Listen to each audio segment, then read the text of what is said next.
Hello నమస్తే, నేను Ashok. Liquor case వ్యవహారం తిరిగి తిరిగి సిట్టు మెడకే చుట్టుకునే ప్రయత్నాలు కనిపిస్తున్నాయి. లిక్కర్ కేసుకు సంబంధించి ఇప్పటికే ఎవరైతే ప్రధానంగా ఆరోపణలు ఎదుర్కొన్నటువంటి వ్యక్తులు ఉన్నారో వాళ్ళందరినీ కూడా అరెస్ట్ చేసి జైల్లో పెట్టినటువంటి పరిస్థితులను కూడా మనం చూస్తున్నాం. అయితే ఇటీవల హైదరాబాద్ సమీప ప్రాంతంలో ఒక ఫామ్ హౌస్లో 11 కోట్లు పట్టుకుంది సిట్.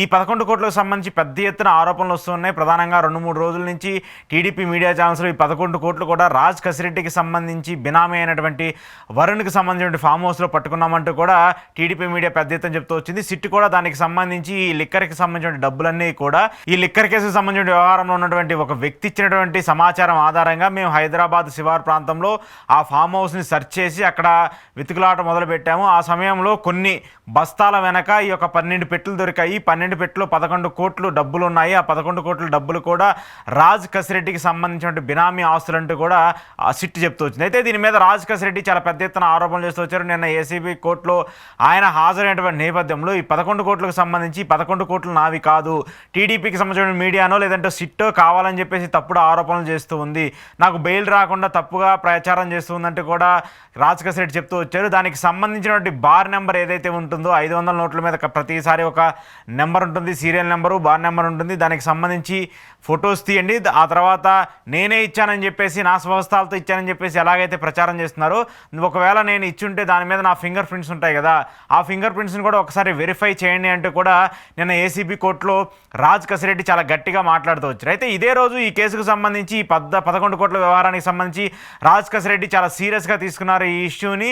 మళ్ళీ ఆయన న్యాయవాదులతో ఈ 11 కోట్లకు సంబంధించిన అంశం మీద మళ్ళీ విచారణ చేయించాలని చెప్పేసి కూడా కోర్టులో పిటిషన్ దాఖలు చేసిన పరిస్థితి కూడా కనిపిస్తుంది. అయితే 2-3 రోజులుగా ఏదైతే పెద్ద ఎత్తున ప్రచారం జరుగుతూ వచ్చిందో, విజయవాడలోనో హైదరాబాద్లోనో డెన్నులను ఏర్పాటు చేశారు. డెన్నులకు సంబంధించి అక్కడ వేల కోట్ల రూపాయల డబ్బులన్నింటినీ అక్కడ దాచారని చెప్పేసి పెద్ద ఎత్తున మీడియా ప్రచారం చేస్తూ వచ్చింది. కానీ ఇప్పుడు మాత్రము ఈ వ్యవహారం బయటకు వచ్చిన తర్వాత రాజ్ కసిరెడ్డి కోర్టులో మాట్లాడినటువంటి తీరు చూస్తున్నా, లేదంటే దీనికి సంబంధించి ఈ డబ్బులు నావి కాదు, ఎవరో మీరే విచారించి తేల్చండి కూడా సిట్టికి సంబంధించిన ఆరోపణలు చేస్తూ కోర్టులో ఆయన న్యాయవాది పిటిషన్ వేసినటువంటి నేపథ్యంలో ఇప్పుడు టీడీపీ మీడియా కావచ్చు, టీడీపీకి సంబంధించిన ఛానల్స్ ఎక్కడా కూడా ఈ 11 కోట్లకు సంబంధించిన వ్యవహారం ఎక్కడా కూడా నోరు మెదపట్లేదు, ఎవరు కూడా మాట్లాడలేదు, కనీసం దాని మీద వార్త వేసే పరిస్థితి కూడా లేదు. అంటే 2-3 రోజుల క్రితం ఎలా పెద్ద ఎత్తున అయితే ఈ 11 కోట్లు లిక్కర్ స్కామ్కి సంబంధించిన డబ్బులు అయితే ఎలాగైతే ఆరోపిస్తూ వచ్చారో, ఆరోపణలకు సంబంధించి ఇప్పుడు ఎందుకు అందరూ సైలెంట్ అయిపోయారు అనేది ఇప్పుడు పెద్ద ఎత్తున చర్చనీయాంశంగా మారుతుంది. అయితే ఇప్పుడు సిట్ మరొక అంశాన్ని ముందుకు తీసుకొస్తుంది. 11 కోట్ల రూపాయలన్నింటినీ కూడా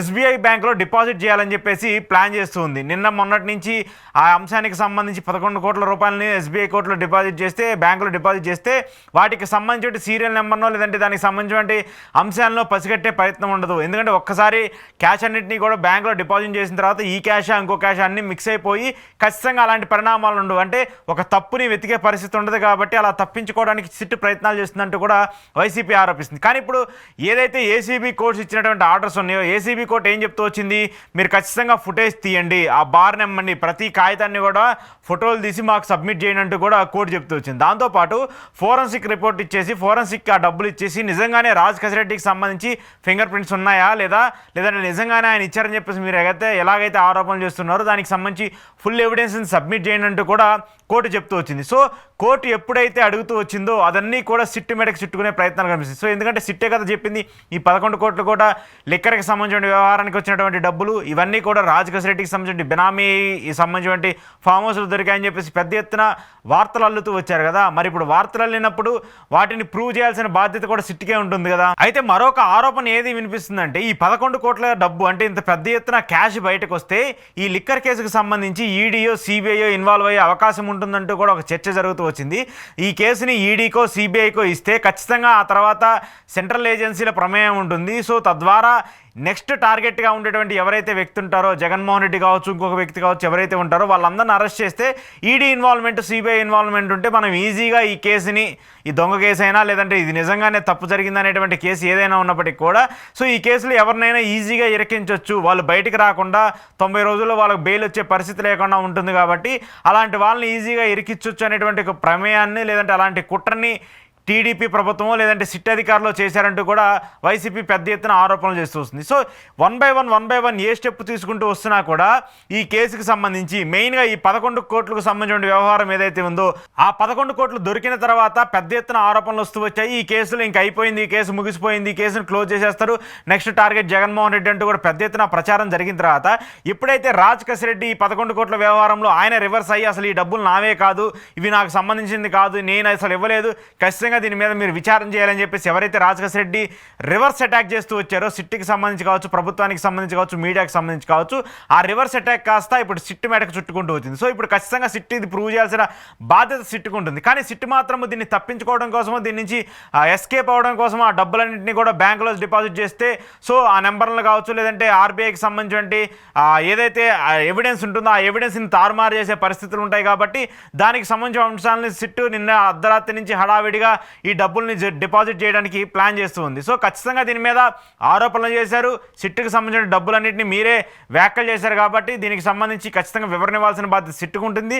దాంతోపాటు ఈరోజు కసిరెడ్డి తరపున లాయర్ ఎవరైతే ఆయన కోర్టులో పిటిషన్ దాఖలు చేశారో ఆ పిటిషన్కి సంబంధించి కోర్టు విచారించబోతుంది. విచారించిన తర్వాత ఏదైతే కోర్టు అడిగేటువంటి ప్రశ్నలకు కూడా సిట్ సమాధానం చెప్పాల్సిన బాధ్యత ఉంటుంది. ఒకవేళ సిట్ అక్కడ తడబడి ఇది మాకు సంబంధించింది కాదో లేదంటే ఈ డబ్బులు నిజంగానే రాజ్ కసిరెడ్డి కాదని చెప్పేసి ప్రూవ్ చేయగలిగితే మాత్రము సిట్కి ఇబ్బంది పడుతుంది. ముఖ్యంగా ఈ లిక్కర్ కేసుకు సంబంధించి ఒక ఫ్యాబ్రికేటెడ్ కేసుగా, దొంగ కేసుగానే పరిగణించాల్సిన పరిస్థితి వస్తుంది.